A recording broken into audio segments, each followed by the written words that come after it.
bisa mengerti. Kemarin Iya. tuh Ciko kayaknya tadi udah mention deh. Habis Jav itu ada teman Ciko yang habis keluar bioskop masih nangis, perempuan. Pas tanya kenapa nangis, Ciko tuh cerita bahwa bertahun-tahun dia tuh sulit ngerti suaminya. Suaminya tuh kayak moko hidupnya. Wow, oke. Habis nonton pecah nangis sampai diem. Nangisnya tuh sampai yang Sesenggukan gitu. sampai kosong gitu. Wah, iya. Kayak baru ngerti suaminya karena nonton filmnya. Terus kita yang buat kan kayak filmnya travel through your heart sejauh itu ya. Iya ternyata. Itu tuh ngerasa kayak ya ampun, makasih ya kita tuh boleh terlibat dalam pergumulan batinmu, dan ada rasa haru dan grateful kayak apa yang kita buat bisa bantu seseorang ngerti suaminya. Audio on, camera and action.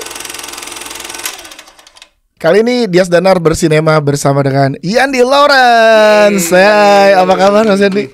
Baik-baik dia selalu. Tadi ternyata gue yang menariknya adalah nih episode setelah Ciko Kurniawan. Yes, episode kedua gue bilang episode 1 harus Ciko bersinema. Dan thank you Mas Yandi. Episode 1 kan harus clickbait. Harus clickbait. Iya, bener. Ciko Kurniawan kan ada di level itu. Ini episode 2 dia. Episode 2. Berarti yang satu udah 5 jutaan penontonnya. Amin. Ya, ya. Amin. Karena Ciko. Karena Ciko. Iya. Saya ada di sini teman-teman. Oh, masih ada. Iya, masih ada, tappingnya masih ada. giliran. Iya. Tappingnya giliran. Iya. Bebas kalau di sini. Reaktif, bagus. Iya, oh, Kak. dipuji ya maksudnya. Yandi Lawrence sutradara dari film Satu Kakak Tujuh Ponakan. Iya. Yang tanggal 23 Januari ini tayang di seluruh bioskop Indonesia.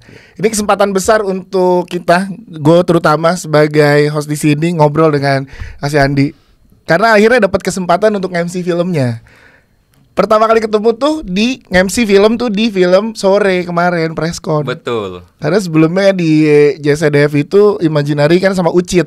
Betul. Iya kan, dan akhirnya ketemu dan ngobrol karena kan desas-desus dan juga namanya udah besar banget diomongin di industri. Waduh. Lo merasa gitu nggak di saat ini? Udah banyak banget orang-orang di luar sana yang ngomongin dan tahu reputasinya seorang Yandi Lawrence. Apa yang lo rasakan saat ada isu itu di luar gitu, ada omongan itu di luar? Sebenarnya mulai berasa waktu kita preskon sore. Yang trending kan 3 nama tuh waktu itu. Dikasih sama teman-teman digital marketing Raya. Ada Sheila Dara, Tika Brahmani, Yandi Lawrence. Yes. Nah, saya tuh ngerasa lah saya kenapa ikut trending gitu. Filmnya aja. Gitu, harusnya mulai deras. Terus sejujurnya agak nggak nyaman. Saya nggak bilang itu salah atau buruk, tapi lebih ke sayanya ternyata nggak mampu tuh dia buat kayak ngerasain spotlight kayak gitu. Akhirnya saya deactivate X tuh. Hah? Langsung di momen itu? Deactivate X udah kayak nggak mau lagi ngelihat itu, dan ke Instagram juga belakangan cuma post terus udah Nggak mau lihat komen, lagi. likes gitu-gitu. Karena waktu nulis dan bikin filmnya saya kan tinggal di Bintaro. Kantor Bintaro, sekolah anak saya Bintaro. Nongkrong sama teman-teman deket tuh area Bintaro juga. Iya. Fresh Market Bintaro. Yes, Fresh Market Bintaro dengan jajanan yang lezat. Sorry, Terus tolong Jaya kalau mau. Oh ya, sorry. langsung ke propertinya. Terus Aspalnya juga. Sorry. Banyak bolongnya. Banyak. Saya tuh bilang sama istri saya, sama teman-teman dekat juga kayak, aduh saya tuh seneng banget dunia kecil Bintaro itu, dimana saya tuh punya rutinitas kan, kayak bangun jam 3, jam 4 nulis sampai matahari terbit jam 6. Bukan ritual khusus sih, lebih ke kalau jam 6 harus segera masak sarapan buat anak-anak, nyiapin bekal gitu. Istri saya bangunnya agak siang dikit karena nyusu gitu. Antar ke sekolah, sampai depan sekolah, saya ke sebelah kafenya tuh lanjut nulis. Sampai dia pulang gitu siang, antar pulang ke rumah, makan siang bareng. Lanjut ke kantor, ketemu Mita, produserku di Cerita Film, ngobrol, terus jam 1 ke atas tuh udah nggak bisa nulis. Jadi biasanya lebih banyak ngurus manajemen, kayak pengaturan, rencana, ketemu orang, ngobrol. Jadi jam 5 sore udah pulang, main sama anak sampai malam, sampai dia tidur gitu. Saya tuh suka sekali dunia rutinitas itu, gitu, development kecil. Tiba-tiba waktu filmnya launch, spotlightnya gede banget, kayak kaget aja, kayak bikinnya tuh homemade sekali rasanya, gitu. Pertama kali baca Satu Kakak Tujuh Ponakan aja tuh di rumahnya Ringo. pertama kali itu di ya. rumahnya Ringo. Iya, di situ ada Amanda, ada Chico, ada Ringo, ada Mita ya kalau nggak salah. Dan Ringo Perbintaruan juga bukan? Ringo di Andara dia. Andara. Setengah jam lah. Ya, nggak terlalu jauh juga.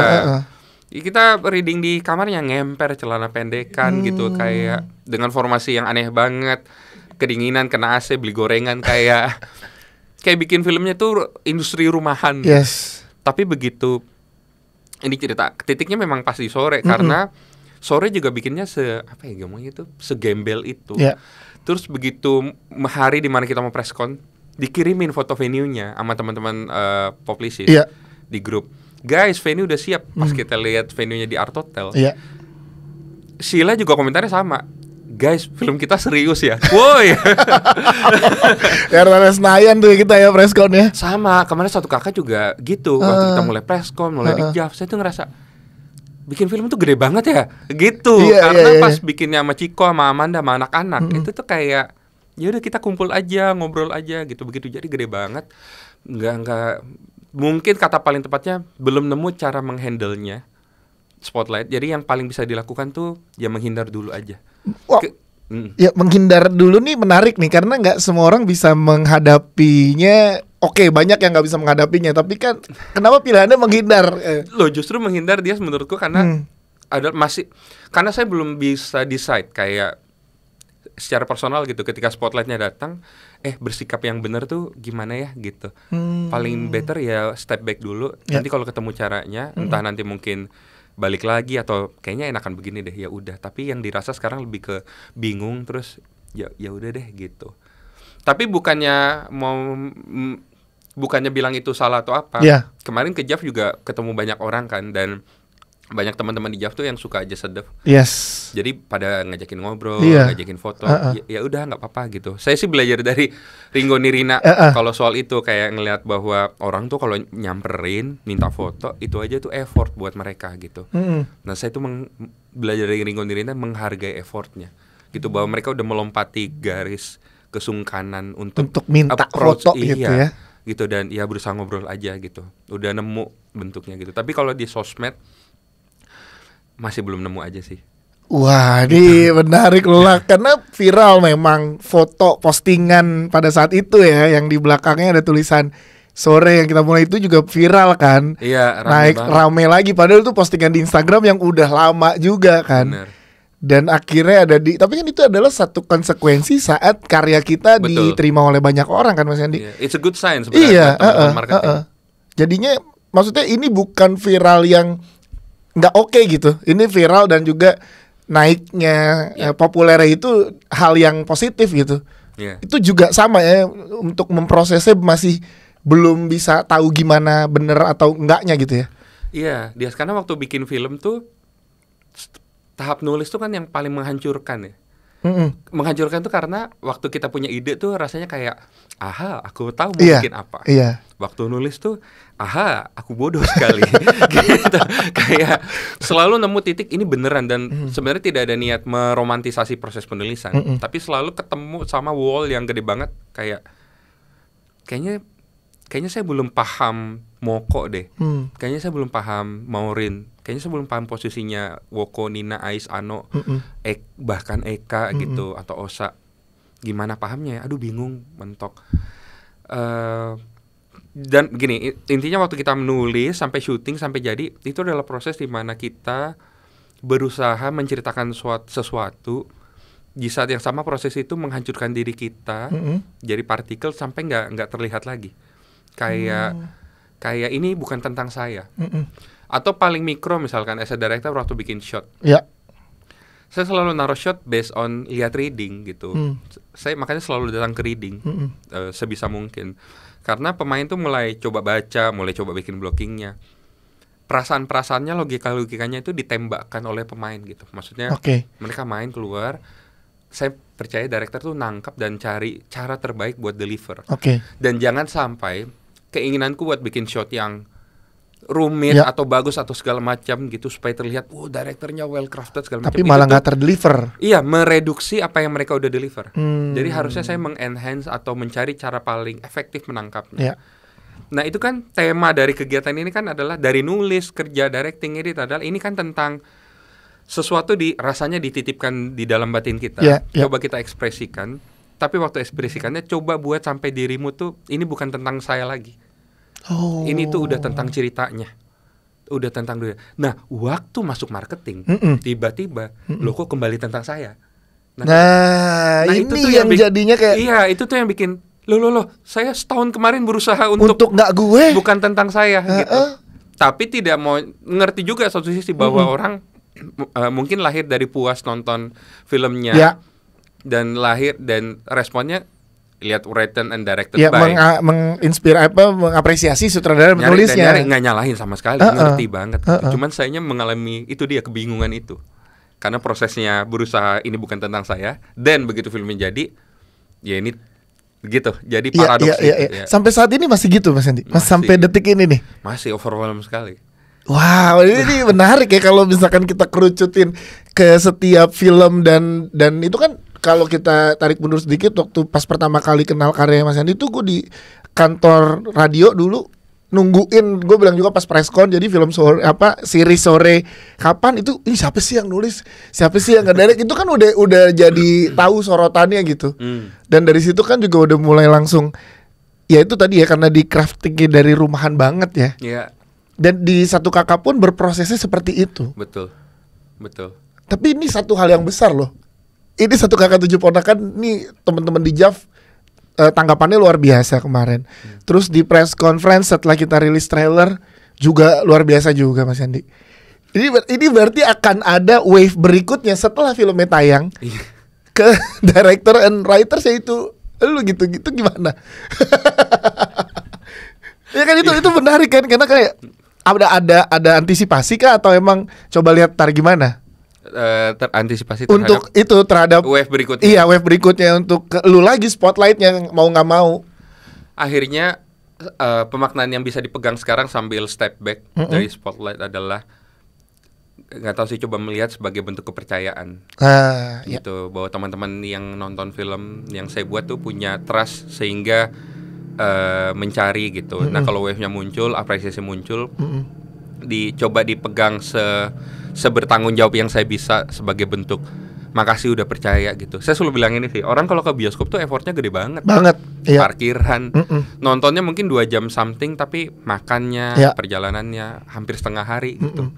Jadi kalau orang mau nonton, terus sekarang sampai tahap berikutnya mau percaya dan mau datang lagi ke bioskop hanya karena misalnya dalam konteks pertanyaan dia nama saya itu gendongnya lebih ke aduh makasih ya, grateful, terus kayak ya itu dipercaya. Akhirnya buat film-film berikutnya selalu ada rasa tanggung jawab. Saya mau pastikan kalau teman-teman suatu hari ke bioskop lagi, apalagi based on karena ini yang dia bikin gitu, bikin sebaik-baiknya gitu.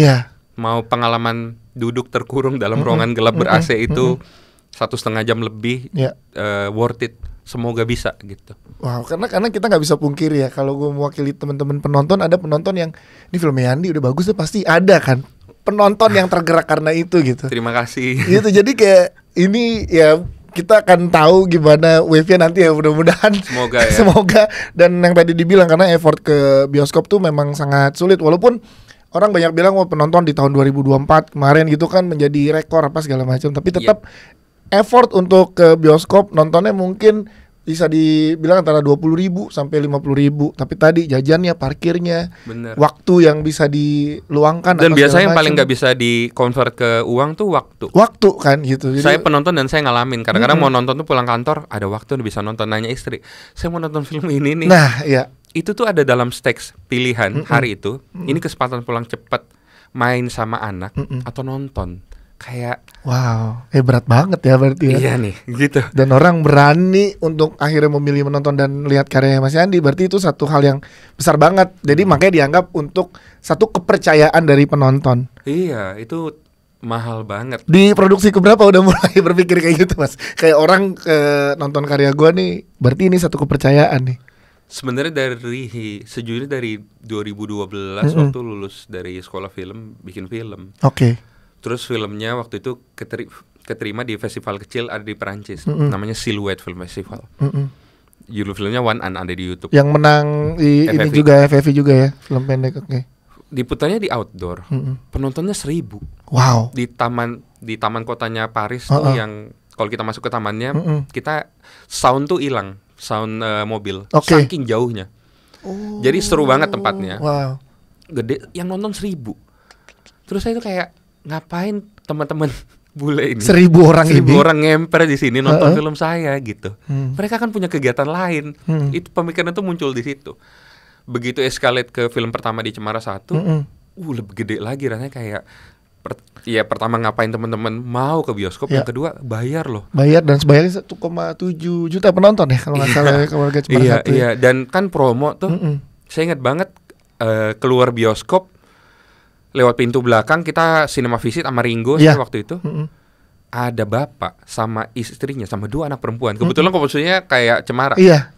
Dan kebetulan dia ternyata supir ojol. Oh, relate banget tuh habis nonton. Lihat Ringo, nangis bapak-bapaknya meluk Ringo. Wow.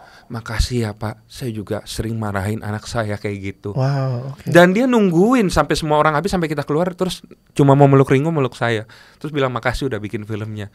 Pertemuan-pertemuan gitu tuh yang bikin kayak apa yang saya tulis pagi-pagi di rumah dan lanjut di kafe itu nanti akan berakhir di pertemuan-pertemuan kayak gitu tuh sama orang. Jadi selain waktu, uang, segala macam, batin gitu. Jadi kayak ada rasa, aduh pastikan kepercayaan orang gitu itu terbayar ya, karena film kita bisa terlibat dalam pergumulan batin orang yang kita nggak kenal sejauh itu ternyata. Yang kita nggak kenal sejauh itu, sama kita nggak tahu di titik mana dia bisa kena kesentuhnya. Benar. Iya kan, jadi ini menarik. Sekarang kalau ngobrolin tentang sekolah filmnya pada saat itu 2012 lulus dari FFTP IKJ 2007 berarti ya? Masuknya betul. 2007. Nah ini ada cerita menarik nih buat yang lagi nonton bersinema. Jadi 2005 sampai 2007 di SMA itu bareng sama teman-teman SMA tuh bikin ala-ala organisasi film gitu. Namanya HSCO, High School Cinematography Organisasi. Malu banget namanya gitu. Kita ngumpulin anak-anak SMA di Jakarta untuk bikin film. Jadi gue dari SMA 4, ada teman-teman dari SMA 77, terus SMA 1, banyak beberapa SMA 3 gitu, kita gabung SMA 31 gitu. Nah, terus kita ada satu mentor anak FFTP IKJ 2003. Namanya Sarip Daki. Ya, Sarip Daki, Derry. Nah, karena waktu itu di rumah ada temen yang temennya di IKJ. Nah, dia sering main tuh di lingkungan. Nah, gue zaman SMP sering main sama SMA tuh main sama orang-orang ini yang senior lah, kakak-kakak. Dicekokin terus karena suka sama film, nonton film apa segala macam, dicekokin terus. Udah, lu harus masuk IKJ, guys, gitu. 2007 pada saat lulus, jadi kita ternyata sangkatan 2007 itu mau masuk IKJ tapi nggak punya duitnya pada saat itu. Cuman gue dengar cerita Mas Andi waktu pas di Radit sempat cerita kan, itu story-nya juga luar biasa tuh. Nah, gue percaya ada wave di mana teman-teman lingkungan di sekolah tuh penting untuk berkarir ke depannya. Betul. Kan ada wave UI nih, wave UI nih Gina, ya kan, terus TB di Mas Brojo, Angga Sasongko, itu kan itu wave UI 2003-an 2005 tuh ya. Nah, terus ada wave IKJ sebelumnya Mas Riri, ada geng gitu kan, dan sekarang ada Yandi IKJ gitu. Nah, ini gue penting banget. Jadi pada saat itu akhirnya nggak jadi masuk IKJ, tapi udah jadi waktu itu jadi asisten editornya si Sarip Daki. Offline, belajar karena pengen banget masuk ke FFTV IKJ. Ri, ajarin dong gitu. Jadi apapun deh gitu. Ya udah lo, dia dapat kerjaan offline terus ikut syuting ke teater kecil. Jadi udah akrab dengan tim. Dulu rumah di Senen juga. Walah, dekat banget. Iya, tapi rezekinya belum ke situ pada saat itu. Nah, di sekolah kebentuk seorang Yandi Lawrence tuh seperti apa? Pengen tahu karena kan gue nggak mengalami akhirnya masuk ke IKJ. J-nya sama tapi UNJ. J-nya sama tapi ini guru, jadi guru. Tapi gue doang yang jadi MC kayaknya. Nah, pengen tahu seorang Yandi Lawrence tuh terbentuk di IKJ tuh seperti apa sih, dengan lingkungan yang memang udah akademi iya, tapi industri juga kan. Iya. Nah, itu gimana seorang Yandi Lawrence terbentuk di IKJ? Gimana ya? IKJ itu saya tuh nggak pandai bergaul sebenarnya, beneran. Maksudnya nggak tahu cara approach orang. Kalau lihat teman-teman bisa approach orang tuh kadang, gimana caranya ya gitu.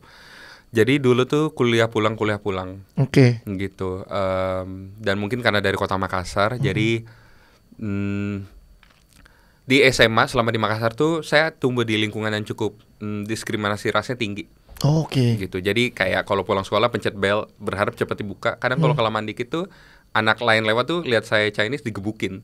Wow. Simply karena ya Chinese aja. Nggak ada alasan apa-apa tuh, Nggak karena ada, itu iya. aja. Woi Cina, woi sikat gitu. Begitu. Oke, terus. Jadi dunianya dari zaman dari lahir sampai SMA tuh cuman sekolah, lapangan basket, ke gereja, ngantar roti ke warnet-warnet, udah gitu. Nggak bisa main kemana-mana. Begitu lanjut ke IKJ, ternyata IKJ gitu sama aja gitu jadinya. Jadinya kayak tahu Yandi nggak? Yang mana? Yandi yang Cina. Karena sangkatan FTV saya doang yang Chinese gitu. Karena kan harus ada biasanya sebutan tuh ya, julukan di angkatan supaya jadi lebih kenal. Dan diskriminasinya tuh nggak enak gitu. Maksudnya bukan yang manggil lu Cina karena akrab gitu, karena nggak suka. Dan di IKJ masih jalan. Pada saat itu ya? Di tahunku, saya nggak tahu sekarang. Jadi makin terisolasi gitu. Jadi dan karena merantau, jadi benar-benar cuman kayak ya udah merantau ke Jakarta, pengen jadi sutradara, sekolahnya film. Saya tuh nerjemahin apapun yang keluar dari mulut dosen saya itu penting. Oke. Gitu. Kayak karena perjalanannya cukup spiritual, saya tuh percaya Tuhan tuh nitipin knowledge lewat dosen-dosen. Jadi apapun yang mereka bilang tuh penting. Matters. Jadi semuanya dicatat, semuanya dicari tahu. Tapi sekeras-kerasnya pun saya belajar, IP-nya juga nggak tinggi-tinggi banget, kayak cuma 3,3. Itu gitu. Tinggi sih. Lumayan lah, di atas 3 lah. Suryana Paramita itu 3,9. Itu luar biasa itu. Saya itu baru tinggi. Itu baru tinggi. Oke, terus iya, jadi lebih ke gitu sih. Kuliah pulang, terus pokoknya kalau dosen ngomong apa semua dicatat sebagai yang penting. Kadang-kadang ada pelajaran yang kita nggak ngerti buat apa. Bagi saya nggak, ini pasti penting. Punya curiga yang baik gitu. Kayak mungkin suatu hari ini berguna. Iya, nggak saat ini sih, tapi nanti gitu ya. Berdarah-berdarah sih belajarnya, tapi ya jadinya kayak gitu sih. Dan IKJ itu di zaman itu, saya nggak tahu sekarang, kulturnya tuh mirip kayak production house, tapi kebetulan akademik aja. Jadi makanya tadi nyebut nama senior Daki gitu 2003, beneran tahu. Iya kan, karena lingkungannya waktu itu angkatan masih kecil, sedikit. Jadi kita tuh selalu bisa tahu 2005 director film siapa aja. Iya. 2004 siapa aja dan lagi bikin proyek apa, TA-nya mau tentang apa. Benar. Jadi kadang kalau di kantin tuh mereka lewat, lihat tuh si abangnya itu, dia kan mau bikin film ini, film sebelumnya kan ini. Jadi drawing gitu. Jadi sampai sekarang kalau ketemu senior tuh kayak wah. Karena majornya Sarip Daki atau Riri itu penyutradaran juga tuh. Iya. Iya kan, penyut juga. Oh, jadi ada yang ngelihat angkatan atas tuh jadi emang. Iya, selalu di junior tuh kalau sidang filmnya terbuka, kita tuh masuk nonton filmnya, terus lihat cara dia menjawab biar tahu isi kepalanya. Gitu. Jadi ngefans sama banyak senior gitu. Jadi ada insting di batin kalau lagi acara atau lagi apa ketemu sama senior. Saya ngerasa badan saya nyusut gitu, kayak jadi junior student film lagi kayak bang gitu, kayak ada kesungkanan itu. Masih kagum sampai sekarang. Masih kagum ya.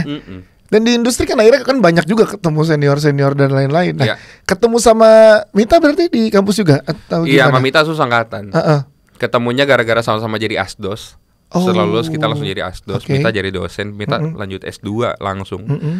Dan karena waktu itu pengajar angkatan kita cuman saya dan dia. Jadi kalau jam istirahat tuh ya saling cari buat ngobrol apa, sharing. Sama siapa, ya ngobrol banyak lah di situ. Jadi banyak ngobrol. Karena banyak ngobrol dengan pertemanan, terus akhirnya berbisnis bareng kan jarang yang bisa seklik itu juga kan. Nah itu gimana, karena gue beberapa kali nyoba juga pertemanan, terus nyoba bisnis, ternyata nggak semua bisa berjalan lancar gitu. Ada aja yang emang cocoknya temenan aja nih gitu. Nah itu gimana pada saat ngobrol Mita untuk bareng-bareng punya visi yang sama di Cerita Films?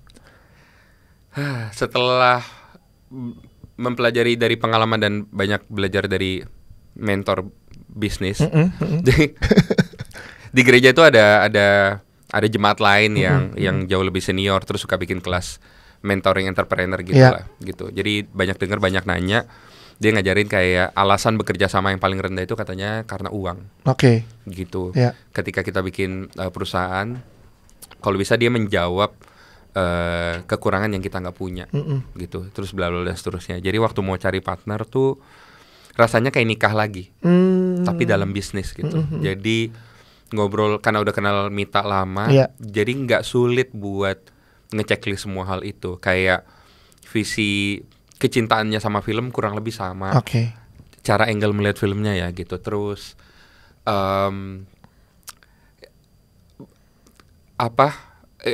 punya integritas gitu, fair, jujur. Karena saya punya impian waktu bikin PH tuh pengennya bikin cerita yang baik, tapi dikerjakan dengan cara yang baik juga.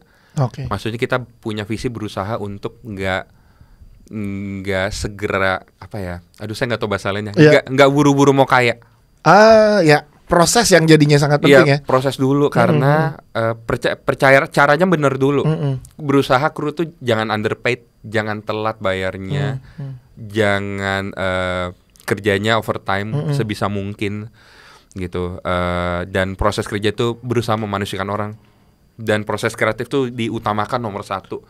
Hal-hal itu yang kita cari sih. Sebenarnya waktu model sama Mita juga sampai nanya, Mita, lu ngelihat Hari Tua lu kayak gimana? Wow, udah ngobrolnya udah sejauh itu. Udah nanya kayak gitu. Ya mirip orang mau nikah. Kayak nanya, lu membayangkan lu 10 tahun ke depan kayak apa gitu. Iya, lu membayangkan 5-10 tahun ke depan lu kemana-mana naik Alphard nggak atau apa gitu-gitu. Kalau jawabannya iya gue pengen gitu, ya kayaknya malah nggak cocok gitu. Bukan karena saya nggak suka Alphard. Betul. Iya, tapi itu kan patokan kan, pengen kayak bentuk seperti itu. Kita nggak anti kemapanan, tapi yang kita mau bicarakan tuh visi yang lain dulu. Tapi kita percaya kalau sesuatu dikerjakan dengan baik, bertanggung jawab, nanti upahnya ngikut gitu. Yang penting prosesnya ya. Prosesnya bener. Ini diterapkan nggak di proses pencarian teman-teman tim produksi dan aktor di Satu Kakak Tujuh Ponakan? Ngobrolnya visinya dulu, pengen tahu apa segala macam gimana. Bener paralel sih sebenarnya dia. Jadi kayak kita tentu tidak mengesampingkan skill. Itu penting banget karena skillnya itu harus sesuai dengan kebutuhan. Mirip kayak kita mau bikin squad pemain bola. Kayak sejak Just a Dove ke Satu Kakak ke Sore, saya selalu kerja sama production design namanya Dita Gambiro. Iya, Dita Gambiro selalu bersama ya so far. Akhirnya selalu bersama. Persis sebelum chatnya mulai saya masih podcast kita mulai saya masih chat sama Dimas. Dimas tuh di OP ku dari semester 1. Dari semester 1 kuliah? Iya, udah 17 tahun bikin film bareng gitu. Wow, oke. Udah enak banget lah gitu. Dan udah sulit membayangkan bikin film kalau nggak sama Dimas. Kita berdua itu punya kelemahan. Kelemahan kita tuh di tekstur sama warna gitu. Karena Dimas orientasi sinematografinya itu ke emosi, ke acting. Jadi bukan visual driven. Tentu saja dia memikirkan visualnya, tapi kalau ngobrol sama Dimas tuh selalu bahas adegannya apa, rasanya apa, gimana gitu. Pivot scene ini di siapa di scene ini siapa yang merasakan sebenarnya, penonton tuh mau rasain siapa. Nah itu nanti ditranslate ke masternya dari sini kali dia berarti ya. Karena paling impactful supaya kalau kita close up bla bla bla atau gerakannya dan seterusnya. Kadang-kadang saya sama Dimas kalau acting adegannya udah bagus, kita tuh mudah compromising sama visual. Aneh banget memang kita udah. Karena Dimas juga selama kuliah nongkrongnya sama saya, sama director. Jadi bukan, dia selalu bilang gini, saya kayaknya lebih suka kalau orang habis keluar bioskop nonton film saya kan, mereka komentarnya filmnya bagus ya, daripada sinematografinya bagus ya. Kalau mereka bilang sinematografinya bagus, berarti selama nonton mereka nggak ini filmmaking. Tapi kalau mereka bilang filmnya bagus, ya udah larut aja. Larut dalam satu paket gitu ya. Berarti sinematografiku kawin sama penyutradaraanmu. Wow, Jadi nggak nonjol, sama menghilangkan keakuannya. Nah, waktu kita mulai kerja sama Dita, sampai kita bahas Satu Kakak tadi, chat ini, kita masih bahas Dita. Halo Dita. Hai Mbak Dita. Dimas tuh bilang gitu kayak apa yang Dita rancang dalam visual, warna, tekstur, taste-nya Dita, itu tuh kalimat Dimas itu menyelamatkan visual kita seluruhnya. Bahasanya menyelamatkan. Bahkan sampai menyelamatkan. Saya Dimas tuh appreciate Dita sejauh itu. Dan saya bilang kayak, iya Dita itu missing puzzle kita hampir 4-13 tahun kerja bareng gitu. Maksudnya nggak nemu temen satu yang idealismenya tuh melengkapi kita gitu. Nah, area skill itu tuh penting tetap diutamakan. Tapi yang sama pentingnya tuh paralel juga, apa saya bilangnya ya, frekuensi orang gitu loh. Pacing atau frekuensi sih. Frekuensi. Iya, frekuensi gitu, ngobrol. Dan menurutku seniman tuh perlu ego, tapi egonya, saya takut terdengar judgmental, perlu ego yang sehat gitu. Karena kalau enggak tuh susah banget. Contoh, ini kenapa saya, salah satu dari sekian banyak alasan kenapa saya nyaman kerja sama Dimas. Saya kalau traveling sama Dimas, waktu kita pernah ke film festival, kan foto-foto tuh, keluar negeri, gitu. Foto-foto saya tuh selalu sinematik. Gitu. Oh, dep nyaman. Begitu gantian foto, miring lah, nggak fokus lah gitu. Framing motret tuh Dimas pasti lebih bagus. Tapi Dimas percaya apa yang lebih bagus belum tentu lebih benar. Jadi kalau jadi kalau bikin shot selalu generate-nya dari saya dulu. Dim, saya tuh ngerasa dari sini-sini karena adegannya segini-gini gitu. Dimas mungkin bisa kasih pendapat sedikit dan segala macam. Ada tuh dia kejadian-kejadian kayak kita udah mau tag tapi saya kayak Dim, udah set semua nih, udah siap, pemain udah masuk. Dim, kayaknya saya salah deh naruh shotnya. Kayaknya enakan dari mana ya? Sebentar ya Yan. Guys, tahan bentar ya. Dimas mikir. Dia ngelihat ke arah lain. Dia panggil tuh asisnya, pindahin sini. Kameranya dipindahin, berat kan? Iya. Pindahin segala macam. Saya lihat frame-nya. Dim, kayaknya enakan saya yang tadi deh. Nggak gak? Kan awalnya saya bilang punya saya nggak bagus. Betul. Tapi dia usulin udah repot-repot. Setelah saya pindahin, saya masih punya ruang aman tuh. Dia bilang, Dim maaf ya, kayaknya enakan tadi. Dan Dimas tuh akan dengan cepat. Kenapa Yan? Karena gini. Iya sih. Ya oke. Kalau egonya nggak sehat kan ada keakuannya jadi kayak gua kan udah bikin capek pindahin gitu. Iya, saya sepakat sama Dimas dan Dita dan Mita dan hampir semua head departemen itu kayak harusnya struggle kita kalau syuting itu cuma satu.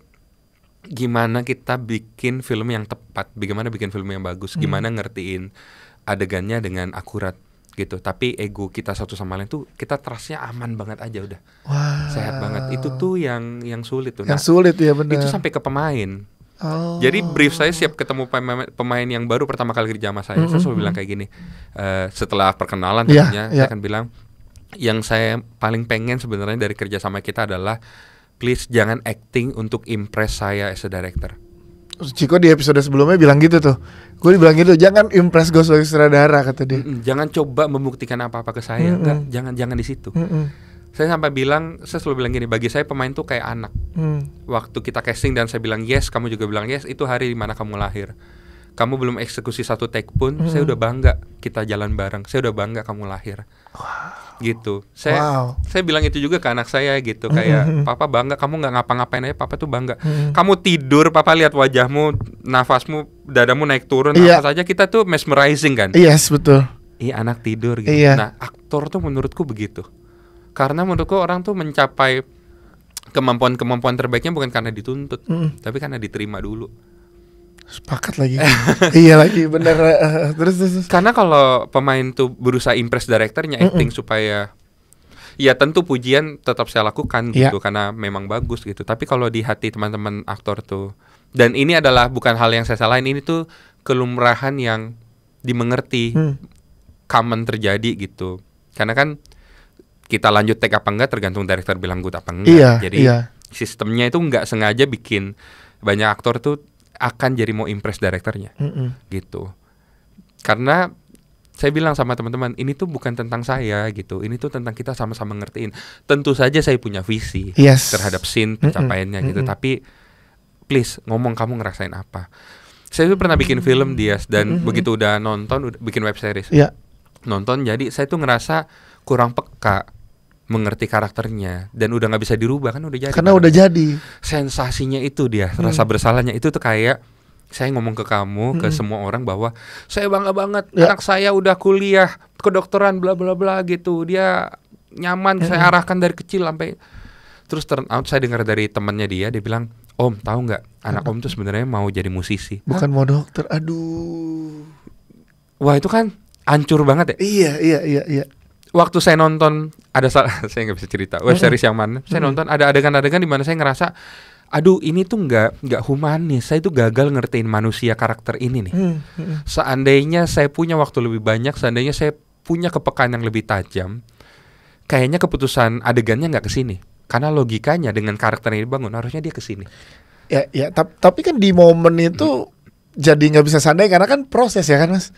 Iya kan, jadi memang ya udah ini terjadi gitu, tapi kedepannya jadinya diperbaiki dan itu lumrah terjadi jadinya ya. Bener, akhirnya sama aktor tuh berharapnya kita lebih banyak coba ngobrol.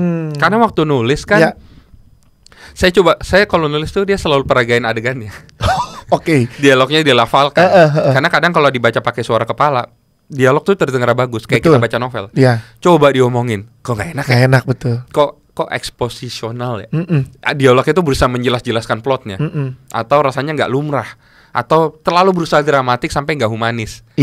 Coba diucapin. Tentu saja dengan kemampuan aktingku yang terbatas sekali. Yes. Nah, waktu sampai di aktor, lah yang jago akting kan mereka. Iya, ranahnya dia nih. Iya, kenapa kita nggak diskusi? Coba dipertemukan, apakah saya adalah bapak-bapak tua sok tahu depan laptop waktu itu tentang kejadian-kejadian ini gitu. Pertemukan dengan apa yang mereka pikirkan dan rasakan.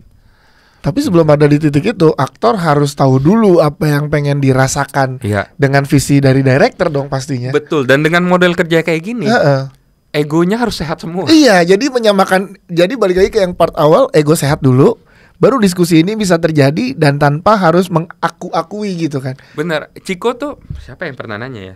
Freya itu pernah nanya, Kak, ini adegannya gini. Kenapa ya? Penyebabnya gini. Saya diem, terus jawabannya gini, Freya, pertanyaanmu tuh bagus banget. Oke, Kak Hendy belum tahu jawabannya. Dan itu nggak apa-apa sutradara bilang gitu ya. Nah, kalau pemainnya punya persepsi, director sudah tahu segalanya, kan bisa ilfil ya. Betul. Kalau tiba-tiba dapat jawaban nggak tahu. Iya, dia siap nggak ya? Tapi kan kalau nggak tahu, ya kita cari bareng-bareng yuk. It's a good question, gitu. Cari bareng-bareng gitu. Ya, karena kan di 1 Kakak 7 Ponakan ini kan banyak ya. Berarti yang tadi Mas yang diceritain adalah lo nggak boleh hanya cocok dengan kayak sama produser aja, tapi setiap head departemen juga pacing, ego dan lain-lainnya itu harus sama gitu kan. Berarti kan PR-nya jauh lebih banyak nih. Berarti kan lo tahu ukurannya gue harus bekerja jauh lebih keras dari yang sebelum-sebelumnya mungkin dengan karakter-karakter yang lebih banyak, Mas. Dan itu emang oke, gue siap dengan konsekuensi itu gitu. Demi terjadinya proses yang semenyenangkan itu di proses produksinya. Menikmati sih, udah sampai di tahap menikmati. Maksudnya begitu ketemu sama pemain-pemain, setiap orang tuh ada momen-momen di masa kita reading tuh ada salah satu pemain tuh mengalami struggle buat deliver adegannya. Gitu. Dan saya tuh ngeh bahwa dia struggle karena adegan ini keputusan karakternya terlalu jauh dari karakter aslinya. Dia susah relate nih. Gitu. Saya ajak keluar dari ruang reading. Saya tanya gitu. Saya tebak kayak karakter asli kamu tuh kurang, maafin saya kalau salah ya, saya bilang gitu. Karakter asli sebelah sini ya, gitu. Kamu selama ini persepsinya tentang bapak tuh begini ya, nangis anaknya. Gitu, iya Kak, gini. Saya bilang nggak apa-apa, kita berusaha ya, gitu. Saya bilang bagi saya, ini saya jujur waktu itu, sampai sekarang saya jujur, saya bilang kalau sampai kamu nggak bisa achieve adegannya, menurutku beneran nggak apa-apa. Toh yang kamu deliver tadi itu bagus juga in other way. Saya akan rubah scene sebelumnya saya akan ganti scene depannya kalau delivermu kayak gini. Dan nggak apa-apa kalau kamu achieve-nya sampai sini. Jadi apa yang saya bilang tentang anak, tentang jangan buktiin diri itu tuh dapat diaplikasikan. Saya bilang lebih baik saya adjust adegannya semua kalau kamu deliver segitu, nggak apa-apa, jangan takut. Tapi bagi saya, kalau dalam proses ini kamu jadi mengerti apa yang kamu jalani belasan tahun itu mispersepsi, dan karena kita syuting ini kamu jadi ngerti. Bagi kalian itu lebih penting. Nah, bagi saya iya dong. Hidupnya lebih penting dari film ini dong. Betul. Iya, hidupnya lebih penting dari film ini. Jadi kalau kamu bisa belajar sesuatu dari proses ini, tapi kamu nggak bisa deliver, beneran kayak ini nggak apa-apa. Karena untuk dia personal itu jauh lebih penting. Dan nggak apa-apa, bukan mengorbankan ya, tapi membuat pencapaian ini tuh disesuaikan dengan apa yang terjadi sebelumnya dia di scene-scene lain gitu. Ya, maksudnya film dramatic feeling tuh bisa di-adjust. Infinite. Gitu.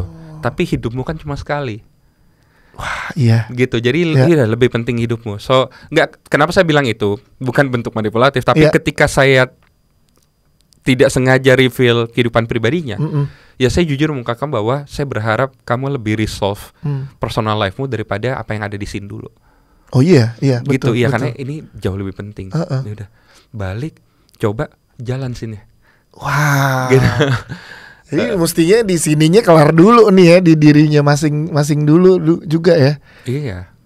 Jadi sampai sekarang kalau ketemu anak-anak itu, ketemu tuh meluk beneran sayang, karena proses ini tuh terjadi di setiap anak gitu. Berarti pencapaian dia untuk karakternya tetap dapat, tapi pencapaian dia personal juga ke-solve. Jadi dapat dua-duanya.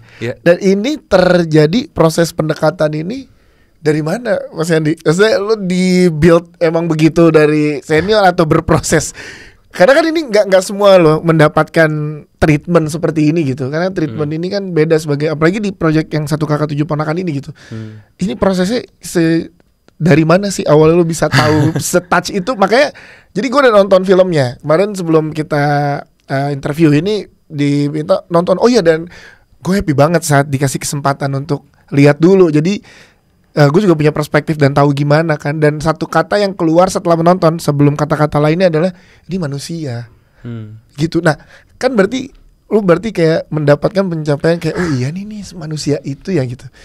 Itu gimana Mas? Apa emang ini gue kagum dengan sikap lu terhadap tiap karakter di 1kakak 7 ponakan ini gitu. Mungkin kalau dia nanya tadi sih keingetnya di ini sih, saya karena lingkungan dari kecil sampai gedenya terbatas sekali, interaksi sosial saya paling banyak akhirnya tumbuh besar di lingkungan gereja. Oke. Gitu. Oke. Saya Kristen kan, dan kalau teman-teman punya gambaran kan, kalau ibadah Kristen tuh kan banyak yang istilahnya itu pelayanan gitu. Ada yang pegang kamera, ada yang jadi usher, dan itu semua jemaat gitu. Itu kan pelayanan itu kayak bekerja gitu loh. Nah saya tuh dibesarkan dengan value. Kadang-kadang kalau kita lagi sibuk kuliah, lagi sibuk kerja dan gak bisa support di gereja, mentor-mentor di gereja tuh punya value yang sama. Selalu bilang kayak gini, Yandi, lebih penting hidupmu daripada apa yang kamu bisa berikan ke gereja ini gitu. Daripada yang kamu bisa berikan ke Tuhan. Tuhan itu lebih care sama personal life-mu daripada yang kamu bisa berikan. Karena sebenarnya Tuhan gak butuh kita, yang butuh Tuhan gitu kan. Kebalik, yes, iya kan? Exactly. Jadi selalu diajarinnya hidupmu tuh lebih penting dulu. Kalau hidupmu jalan, kamu berlimpah, pasti kamu memberi. Iya. Gitu. Nah, yaudah saya apply itu ke kerjaan kehidupan sehari-hari gitu. Ketika kita bekerja dengan sesama seniman, kolaborasi perasaan segala macam, selalu taruh kehidupan teman kerja kita tuh di atas filmnya. Iya. Gitu. Oh, itu turunannya bisa jauh banget tuh ya. Jauh banget, bisa bener. Kayak ya salah satunya misalkan gue ngambil contohnya syuting sehat gitu. Misalnya syuting sehat nih misalkan gak terlalu larut. Itu kan kepentingan dia untuk ketemu keluarganya jadi lebih penting dibanding filmnya. Waktu dia sebagai seorang ayah ketemu anak-anaknya di saat malam. Dan itu jadinya bisa sampai ke situ efeknya tuh Mas. Iya, ada salah satu kru yang turbulence hidupnya selama syuting 1kakak. Dan saya sorry sama saya di tengah break makan malam, Yan sorry ya, gue lagi gini-gini ada masalah sama anaknya. Gitu, saya bilang sama dia, jujur banget saya bilang, kita udah kerja sering berkali-kali dan kamu tuh selalu performnya tuh bagus gitu, beri kontribusi bagus terhadap produksi. Tidak adil buat saya menikmati bertahun-tahun kerja sama kamu, menikmati kebaikan yang kamu berikan. Sekarang kalau kamu kurang karena lagi ada masa pribadi, nggak adil kalau saya ngejudge kamu dari kejadian ini. Iya, dari hanya satu, kalau main bola nggak adil hanya ngejudge dari satu pertandingan. Yes, dari 1-2 blunder gitu. Ya kita obrolin gitu. Apa kekurangan yang kamu berikan ke produksi, kita bisa cari solusinya. Tapi please ayo kita bahas aja itu kenapa di rumah anak-anak kenapa. Gitu. Jadi kayak memang dengan sengaja bangun pertemanannya gitu. Tanpa ada niat, dengan kerjasama dengan pertemanan yang baik, nggak ada. Emang kita keluarga kok nggak di situ soalnya ya. Maksudnya bukan untuk tujuan memanfaatkan lah gitu kan. Iya dia sampai kadang tuh kalau lama nggak syuting akhirnya mau preps gitu ya, ketemu mereka anak-anak datang satu-satu ke kantor. Saya tuh menyadari diri saya sampai di satu titik tuh bahkan sampai suka lihat looknya teman-teman. Kayak dia datang tuh kayak hey, suka lihat parasnya, laki perempuan ya, kayak hey sini gitu, seneng kita bisa bareng-bareng lagi gitu. Wow, ini proses yang ternyata berproses tuh panjang ya, dan menikmati proses itu, dan jadi kayak ya bikin film tuh sebenarnya nggak mudah jadinya ya. Karena sisi humanisnya, akhirnya sisi personalnya tetap harus dikedepankan. Karena kalau dari film ini ya, dari 1kakak 7 ponakan, Mas Yandi, gue nggak tahu gimana akhirnya, tapi puzzle dari tiap masalah yang dimiliki oleh masing-masing karakter itu bisa, bukan relate bahasa saya tadi kalau Chico sempat cerita, lu bisa tetap masuk dari sisi yang lain-lainnya itu gitu. Kadang lu masuk sisi kehilangan ini dari si A, tapi lo dapat kekosongan pertemanan atau persahabatan dari si B, percintaan dari si C gitu. Nah itu kebaginya by design di 1kakak 7 ponakan ya kan, banyak karakternya by design, atau memang lo ikutin gimana karakter ini berjalan akhirnya. Karena menarik, setelah nonton lo akan kaget karena si Ais misalkan, ada nih gue momen nama Ais tuh ada kena dikitnya. Woko ada gue kena juga gitu. Nah ini emang lo by design lo pecah-pecah punya karakter masing-masing atau dengan masalahnya ya gitu. Karena satu kakak kan kompleks, pemainnya banyak, masalahnya rumit gitu, keluarga gitu. Gimana Mas Andi? Wah, ini pertanyaan sulit sekali nih dia. Kalau saya coba bayangkan bagaimana ya prosesnya bisa pecah-pecah bagi tiap anak tuh punya perspektif. Agak sejujurnya kesulitan sih nemu jawabannya. Kayak hampir bisa dijawab semacam kayaknya terjadi begitu aja. Gitu, tapi saya juga nggak percaya sama jawaban saya sendiri, kayak masa nggak bisa dijelasin.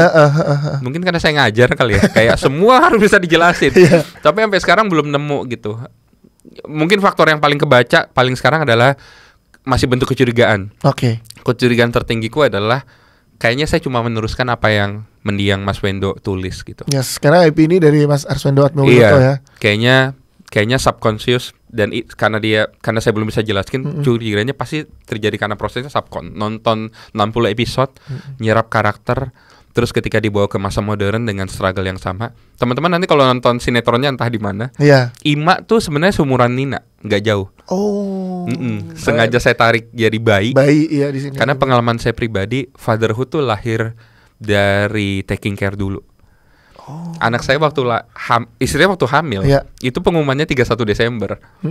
Saya tinggal di apartemen di Basura, kembang api cudur-cudur, sinematik gitu. Pas saya hamil, saya itu kayak gitu. Dan ada kembang api. Iya, dan bingung karena kepala tuh kayak, Yan kamu jadi bapak, happy dong? Ya happy, tapi nggak tahu rasanya. I see. Ada di satu-satunya akses mencintai If, nama anak pertama saya If. Itu tuh pure dari saya cinta banget sama istri saya, dan manusia ini ada dalam perutnya hasil dari hubungan kita berdua. Itu aja aksesnya. Konsep cinta anak itu nggak ngerti saya. Belum ada di perut. Jadi sayang iya ada di sini, iya papa kan nggak ada rasanya. Begitu lahir. Bahkan waktu nunggu lahir saya tuh di ruang tunggu tuh sempat nangis karena kayak wah rumah sakit ini setelah 9 bulan kita bolak-balik akhirnya. Hari ini tiba. Saya tuh mikir kalau saya lihat anak saya pasti pecah nih karena udah nangis. Atas nama anak Riverina gitu. Oh saya lihat anak tuh bingung. Kayak gimana ya? Nah, seminggu pulang ke rumah, sebulan taking care anak sampai gede, tumbuh tuh perasaan. Tumbuh dan tiba-tiba terbentuk tuh ada akses mencintai If yang nggak perlu lewat mamanya, kayak ada jalurnya sendiri, udah ada kamarnya sendiri di hati. Nah saya berpikir satu kakak tuh kan bagaimana mungkin waktu saya nonton Mas Wendo kan gitu ya, kayak bikin Cemara episode 1 Cemara itu udah miskin. Iya betul.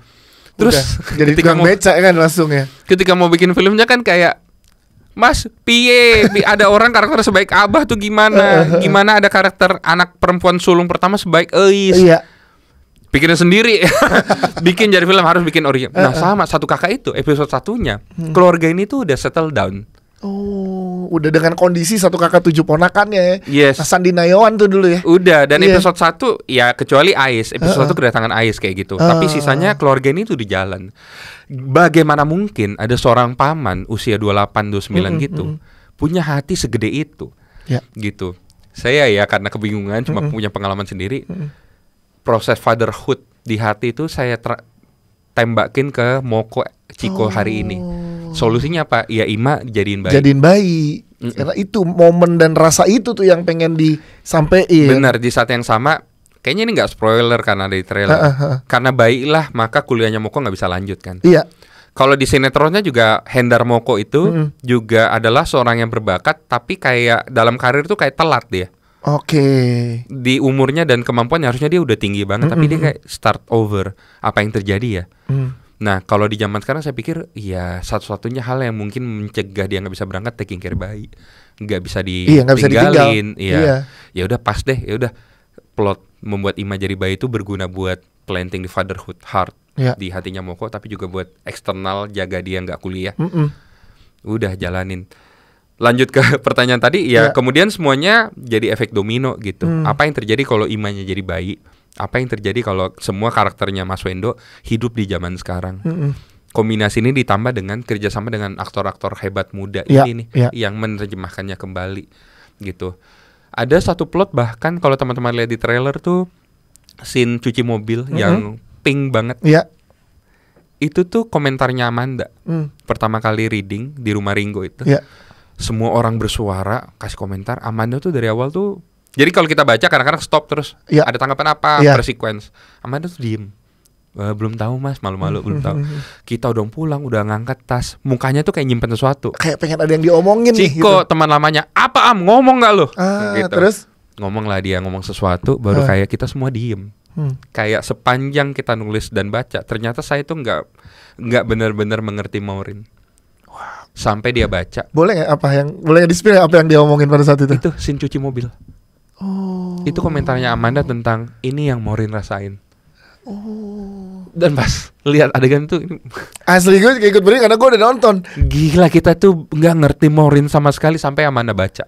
Jadi kayak perpaduan apa yang Mas Weno warisin, apa yang anak-anak luar biasa ini bisa rasain, temuin, jadi deh. Karena momen itu gue juga nggak tahu kenapa rasa nyampe ke guenya magis. Karena kan itu di cuci mobil mesin otomatis ya, terus lagi disiram sama sabun, ya kan snow wash gitu kan, pink semua pas segala macem. Dan itu gue juga bukan sok menganalisa, tapi gue mau merasakan apa sih nih di dalam ini. Karena kan adegan itu tuh kayak lu ketutup, lo nggak bisa ngelihat keluar, lo ditutup sabun, habis ini memang bersih mobil lo, tapi ternyata yang di dalam nih ngobrolnya tuh itu momen berat tuh untuk keduanya di momen itu. Bener. Dan kenapa idenya bungkus ke cuci mobil dan ditutup tuh sebenarnya itu adalah respon dari apa yang Amanda ceritain.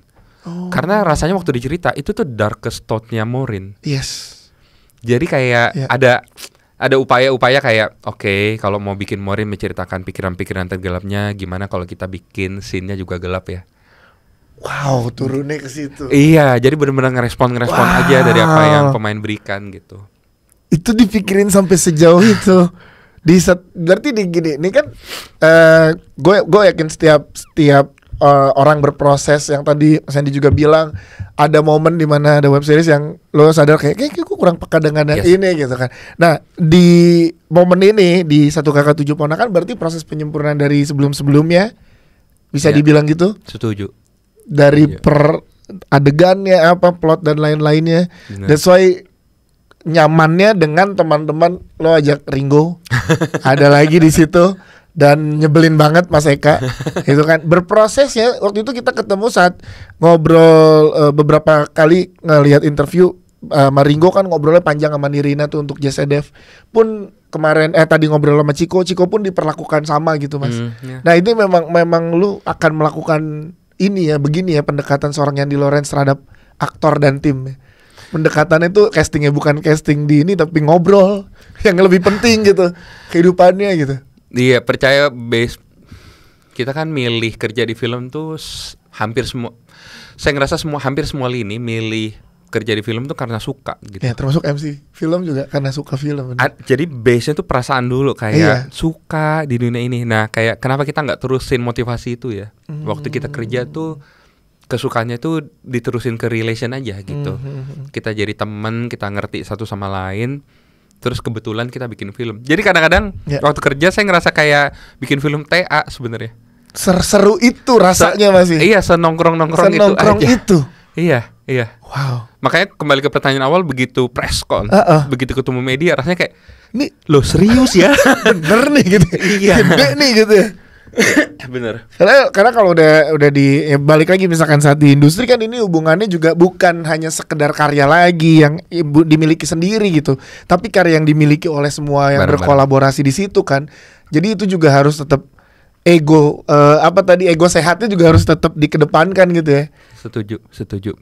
Wow, gua tahu berapa lama sih berarti 1 Kakak 7 Ponakan ini diobrolin nongkrong dengan Ringo, dengan Ciko, Amanda. Duluan kan mereka tuh berarti sama Mita barengan berlima tuh, berarti berapa lama tuh diobrolin sebelum akhirnya bener-bener untuk kayak proses teknis nulis tahap development kan, syuting development terus baru pre-production.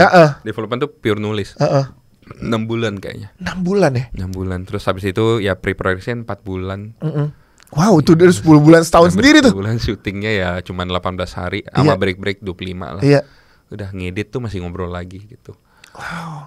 Dan itu kan ngejaga apinya bukan susah, tapi sulit lah ngejaga api semangat semua lini dengan sama gitu. Itu gimana Mas? Lu ngejaga api dalam setahun semua tetap dengan semangat yang sama bahkan terus meningkat excitementnya sampai akhir. Karena nggak bisa dipungkiri, bener. Lu bareng sama produser, oke, tapi sutradaranya tetap lu gitu.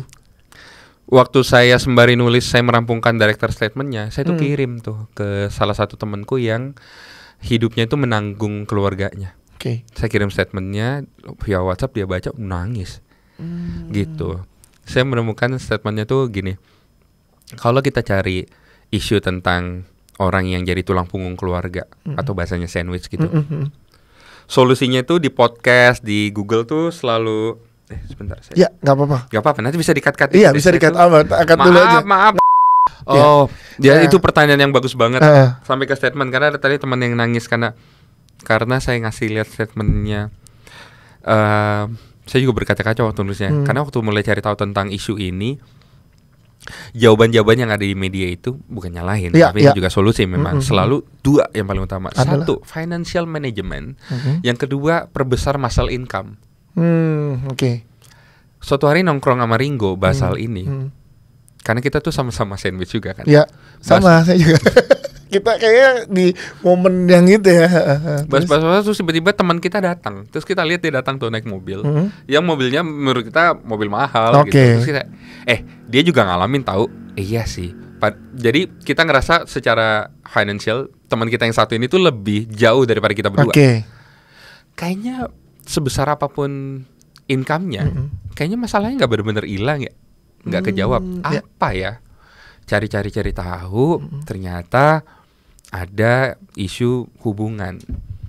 Ketika misalkan Dias tuh kakak saya, terus Dias kerja dan menanggung kuliahku atau hidupku, ketika ada uang di tengah relasi kita, ternyata hubungan kita tuh ada yang berubah.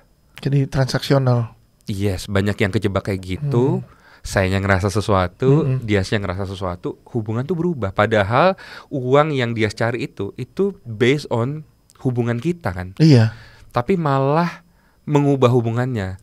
Nah, ini yang kayaknya belum pernah ada yang bicarain. Oh, iya. Gitu, kayak terlalu tabu buat dibicarain. Waktu saya tahu itu, saya ngerasa oke, satu kakak 7 ponakan harus kita bikin. Ayo kita bicarain ini yuk. Kan ini ruang-ruang tabu yang nggak pernah dibahas satu sama lain. Nah, itu apinya. Itu yang bikin jadi ngejagain semuanya kayak, ya. Iya, pengen tetap ngomong gitu karena penting. Saya jadi belajar sesuatu waktu bikin ini karena saya juga sandwich. Ringo juga belajar, semua juga belajar gitu. Kayak tadi kita ngobrol sama Ciko kan. Iya. Ada sesuatu yang resolve bahkan sebelum masalah eksternalnya tuh selesai, uang gitu. Nah, dan yang kita sangat rindukan sebenarnya yang internal ini. Iya. Nah, itu yang mau dibicarain satu kakak. Wow, dan ini terpampang nyata dan juga lo bukan cuma terpampang lo bisa melihat, tapi lo yang gue bingung adalah setelah menonton rasanya sih Mas. Rasanya tuh bisa beneran, oh iya ya, paham ya ini, dan ruang berceritanya jadi sangat. Gue nggak tahu nanti lo keputusannya nonton sama siapa, tapi yang kalau gue sih pengennya nonton sama orang terdekat tuh bisa siapa aja ya, bisa pasangan atau sahabat gitu ya, atau bahkan orang tua apa segala macam. Dari situ kadang mesti nonton film yang sama untuk bisa lebih ngobrol. Itu jadi penting tuh. Jadi kayak iya ya, ternyata ngobrol tuh gak semudah itu. Tapi mungkin kan setelah nonton dia punya perspektif apa, gue punya perspektif apa. Bukan masalah ngobrol apa enggaknya, tapi abis ini yang diobrolin ini apa untuk kitanya. Bisa mengerti. Kemarin tuh Ciko kayaknya tadi udah mention deh, habis Jav itu ada teman Ciko yang habis keluar bioskop masih nangis, perempuan. Pas tanya kenapa nangis, Ciko tuh cerita bahwa bertahun-tahun dia tuh sulit ngerti suaminya. Suaminya tuh kayak mokok hidupnya. Wow, oke. Habis nonton pecah nangis, sampai diem. Nangisnya tuh sampai yang sesenggukan gitu. Sampai kosong gitu. Wah, iya. Kayak baru ngerti suaminya karena nonton filmnya. Terus kita yang buat kan kayak filmnya travel through your heart sejauh itu ya. Iya ternyata. Itu tuh ngerasa kayak ya ampun, makasih ya kita tuh boleh terlibat dalam pergumulan batinmu, dan ada rasa haru dan grateful kayak apa yang kita buat bisa bantu seseorang ngerti suaminya. Bahkan jadi sudut pandangnya jadi dia melihat itu dari sisi suaminya ya. Iya itu tuh ya yang karena kan gini, misalnya filmnya selalu tentang hubungan. Iya. entah itu ke pasangan kayak waktu series Sore atau yang hilang dalam cinta, kemudian Keluarga Cemara, Jesse Dev, dan juga di Satu Kakak ini kan tentang hubungan gitu kan. Nah hubungan ini kan berarti luas ya Mas. Apalagi yang lo mau sampaikan gitu dalam Satu Kakak Tujuh Ponakan, hubungan yang seperti apa gitu. Yang lainnya kan udah layer-layernya udah masing-masing nih. Ini apa? Karena lengkap, keluarga iya utama, tapi kita akan lihat Moko dan Maureen juga pergulatannya gawat juga loh. Gak gampang loh untuk Moko membuat keputusan, bahkan Maureen menerima keputusan gitu. Iya. Apa hubungan hubungan macam apa yang ada di kepala seorang Yandy Lawrence yang pengen disampaikan di Satu Kakak? Providing tuh kan salah satu tugas bapak dan ibu kan, baik moral maupun moral. Waktu kita posisinya anak, rasanya tuh lumer-lumer aja karena dari kecil kita taunya yang mencukupi kehidupan kita tuh papa ya mama, batin maupun uang. Ketika salah satu tugas itu yang mana memprovide atau menjawab kebutuhan keuangan itu bukan bapak, kakak, om, adik gitu, atau posisi keluarga yang lain, hubungan tuh jadi beda tuh. Karena harusnya tidak ada layer itu dalam hubungan kita. Kalau kayak kita kakak adik, bukan tugas Kak Dias misalnya buat provide hidupku. Tapi kalau tiba-tiba Dias menggendong hidupku, relasi kita tuh berubah. Tiba-tiba ada fatherhood di situ. Nah, layer itu tuh yang mau dibahas di Satu Kakak. Gile, Mas, gue pengen ini ngobrol. Gue jadi seneng banget setelah ngobrol gini. Gue yakin karena lo belajar dari di kehidupan kampus, berteman dan memanusiakan teman-teman yang berproduksi bersama gitu. Gue pernah dapat itu dari Riri Sarip Daki itu, kata dia, lo kenapa kan waktu itu masih SMP, SMA, kenapa lo mau membagi ini sedangkan lo kuliah mahal-mahal? Kenapa lo mau nge-share ke gue gitu? Karena gue percaya saat gue nge-share ini ke lo dan bermanfaat buat lo, tetap ada manfaatnya buat gue. Dan lo nge-share lagi ke orang gitu. Nah ini yang lo lakukan saat ini kan. Terima kasih. Jadi yang lo lakukan, yang lo dapetin apa segala macem, share ke teman-teman head department, share ke teman-teman aktor. Tadi kita ngobrol sama Ciko, dia jadi punya rasa yang luar biasa setelah melakukan proses ini. Hal baik yang bisa dilakukan ke kehidupannya yang jauh lebih penting daripada hanya sekedar di layar, jadi berdampak ke kehidupan pribadinya gitu. Itu dampak lo segede itu loh Mas. Itu yang gue rasa kayak iya ya, ternyata dampaknya segitunya gitu. Dan wajar kalau akhirnya banyak orang yang nyaman berproses bersama cerita film jadinya ya. Thank God itu terjadi gitu. Iya kan? Karena itu walaupun itu nggak didesain gue harus gini biar ntar orang nyaman, enggak, itu berjalan sebagaimana memang lo pengen berteman sungguh-sungguh aja. Pengen berteman sungguh-sungguh, kesungguhan, kejujuran itu nyampe ke produksi, nyampe ke teman-teman pemain, nyampe ke penonton akhirnya pada ujungnya. Dan itu jauh lebih penting dibanding kehidupan yang dirasakan di layar, tapi kehidupan pribadi dari masing-masing ya. Dan di Satu Kakak Tujuh Ponakan lo bisa merasakan itu.